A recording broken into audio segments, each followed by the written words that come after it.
Well, Black and White Network, last night we got the word that Ronna McDaniel, the head of the RNC, was stepping down. Now, this woman has been a disaster since she actually took office as the head of the RNC. It has been disappointment after disappointment after disappointment. Ever since she actually came on, 2020, Republicans lost the House. They ended up losing the Senate. They barely got back the House. I mean, it was supposed to be a red wave in 2022. Did it happen? No, it didn't happen. I mean, Joe Biden was such a disaster that Republicans couldn't even get a slam dunk majority.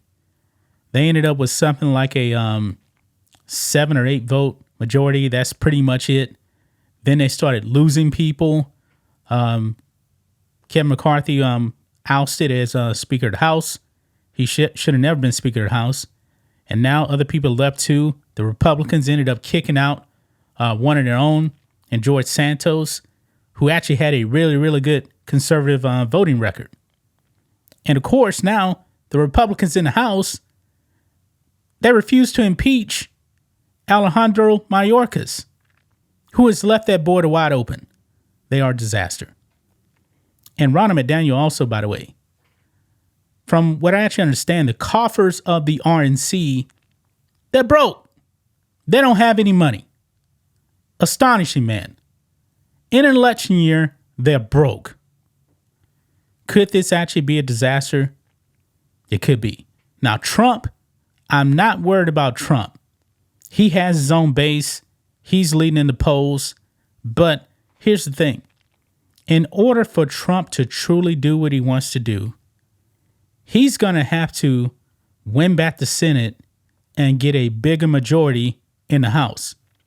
Now, when it comes to the polling, in the states that's up for grabs in the Senate, it's possible that the Republicans could actually win control of the Senate.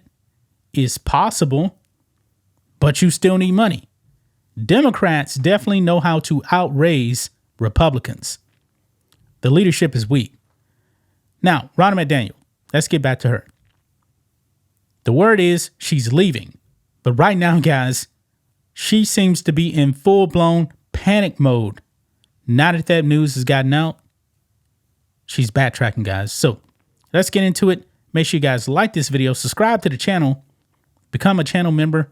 Remember, live stream every single Friday. Just starts at $5 per month. If you're watching on Rumble, click the join button, get access to the same thing. So here we go. Right here on the Post Millennial, Ronna McDaniel, who's a Romney, by the way, related to Mitt Romney. No wonder the RNC is a bunch of losers. But anyway, Ronna McDaniel releases damage control letter after report she's stepping down. Now, I believe that she was actually talking to Trump. And Trump told her, hey, you got to go. You got to go. I mean, the RNC not making money. They're almost broke. And we got an important election. You've been a failure. Shout out to Vivek, man. He called her out doing that primary debate. Told her to go.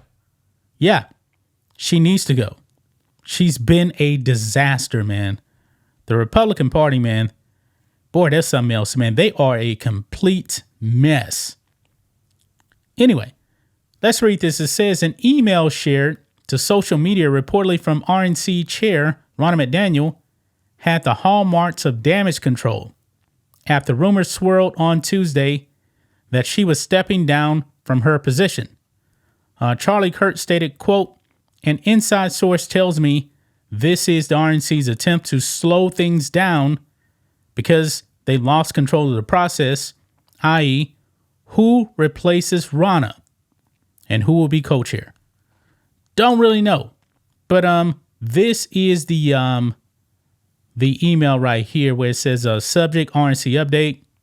It says members, with a news cycle full of palace intrigue and speculation surrounding all of us, I want to take the time to reassure all of you that I am still hard at work as RNC chairwoman and building a machine that will elect Republicans up and down the ballot in November.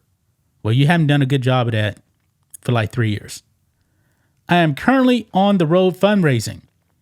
We're staffing up with staff on the ground in 15 states. The team is busy making phone calls and knocking doors to get out the vote for Mazi Phillip in New York 03.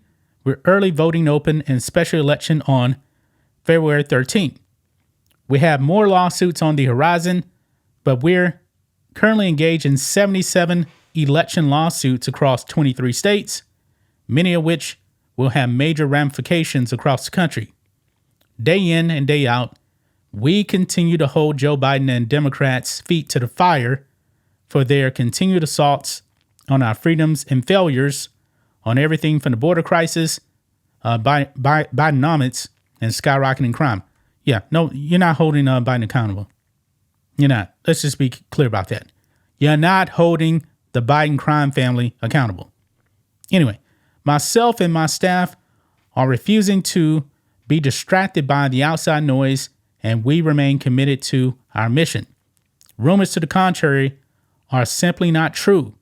Nothing has changed, and there will not be any changes decided until after South Carolina, when we may have our eventual nominee. We already know it's Trump. She's even said it's Trump. So I want to thank you for your outpouring messages of support. And I'm proud of this committee and our work together over the past several cycles. I know you all are working diligently in your states alongside state, local, and grassroots leaderships towards victory this fall. I also know that we're not done yet. There's a lot of work to be done in the next 9 months to make Joe Biden a one-term occupier of the Oval Office, and we're also getting started. As always, feel free to reach out to me, Mike, or anyone on my team with any questions or needs you may have. Thanks, Ronna. Yeah, right there. Pure damage control, because the word got out that she is gone. Now, it actually may be after South Carolina. I do believe that. But this woman's done, man. I don't think she wanted this news to come out. She is done. She needs to be done. And there's nothing that she can do to, make people think that it's not true. Because I believe it's truly true. She's trying to do damage control. She's panicking right now because nobody wants her around. I mean, she's been a disaster. I mean, everything with Republicans, man, is a mess. A complete mess. The RNC is broke right now, and you're supposed to be staying in power? No. If the RNC is pretty much bankrupt, man, you need to go. It's just that simple, man. It takes money to actually win elections. And Biden has the backing of the Democrats. They got money. They got their stuff together. Their policies stink. They're trying to destroy this country, and you're not even prepared for that. I mean, the RNC is weak, man. I mean, we're trying to stop a Marxist takeover here of this country. We're trying to stop millions upon millions upon millions of illegal aliens from actually coming into this country, and you have no game plan. You're broke. Absolutely pathetic, man. But that's just my thoughts on this. What do you guys think of this? Black and White Network fans, let us know what you think about all this in the comments. Make sure to subscribe to the channel, and we'll catch you next time.